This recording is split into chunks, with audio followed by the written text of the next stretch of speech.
قال النبی صلی اللہ علیہ وسلم من غش فلیس منا۔ محترم حضرات،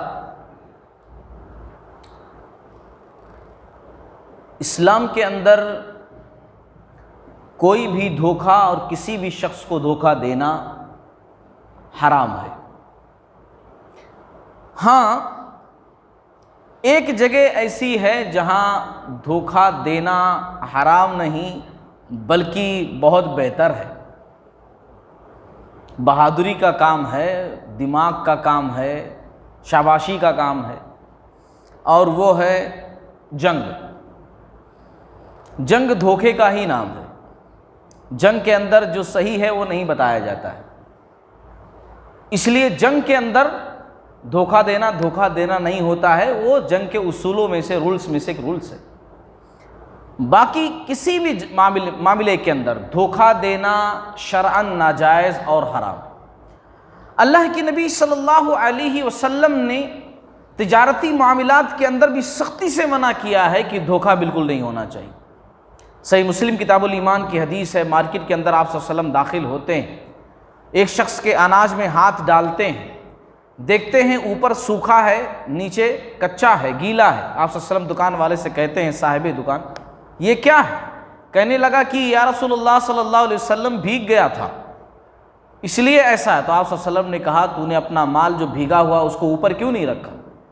جو تیرے پاس جو مال ہے اس کو بتا کر بیچنا کہ یہ مال ہے، دھوکہ کیوں دے رہا ہے کہ نیچے خراب مال ہے، اوپر سے تو نے اچھا مال رکھ دیا۔ تو تجارت کے اندر بھی دھوکہ دینا غلط۔ شادی بیاہ کے معاملات جس طریقے سے آج کل ہوتے ہیں، دھوکہ دڑی بہت ساری باتیں ہو جا رہی ہیں، اور بعد میں اس کا خمیازہ بھی لوگوں کو بھگتنا پڑ رہا ہے، رشتے ٹوٹ جاتے ہیں۔ اسلام نے ان باتوں کو بھی سختی سے روکا ہے۔ اللہ کے نبی صلی اللہ علیہ وسلم کے پاس ایک خاتون آتی مشورہ کرنے کے لیے اور کہتی ہیں رسول اللہ صلی اللہ علیہ وسلم مجھے دو لوگوں نے نکاح کا پیغام دیا ہے، فلاں صاحب نے، فلاں صاحب نے، ان دونوں میں سے میں کس سے نکاح کروں؟ آپ صلی اللہ علیہ وسلم کہتے ہیں کہ ایک صاحب ہیں ان کے پاس جو ہے کھلانے پلانے کے لیے نہیں ہے، ایک صاحب ہیں بہت زیادہ جو ہے غصے والے ہیں، ان دونوں سے تم نکاح مت کرو۔ تیسرے شخص کا نام لیا آپ صلی اللہ علیہ وسلم نے، کہا ان سے نکاح کر لو۔ آپ صلی اللہ علیہ وسلم نے بہترین مشورہ دیا، دھوکہ نہیں دیا کہ ارے ہاں کر لو کوئی بھی، جس طرح عام طور سے آج کل ہوتا ہے۔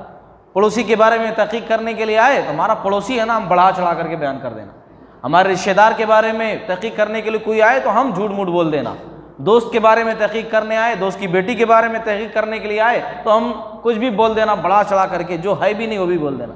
یہ سب دھوکے میں آتا ہے۔ اسلام کے اندر دھوکہ دینا بہت بڑا جرم ہے، اتنا بڑا جرم ہے کہ اللہ کے نبی صلی اللہ علیہ وسلم نے فرمایا من غش فلیس منا، جو دھوکہ دے وہ مجھ میں سے نہیں ہے، ہم میں سے نہیں، منا ہم میں سے، یعنی ہم مسلمانوں میں سے نہیں ہے۔ سوچیں کتنی بڑی بات ہے، دھوکہ دینا کتنا بڑا جرم ہے کہ آپ صلی اللہ علیہ وسلم نے کہا جو دھوکہ دے وہ ہم میں سے نہیں ہے، ہم مسلمانوں میں سے نہیں۔ اور آج زندوں کو تو چھوڑیے، کوئی بھی صورت ہو ہم مردوں کو بھی دھوکہ دے دیتے ہیں، زندوں کو تو چھوڑیے مردوں کو بھی دھوکہ دے دیتے ہیں ہم۔ جی ہاں، آپ لوگ سوچ رہے ہوں گے کیسے؟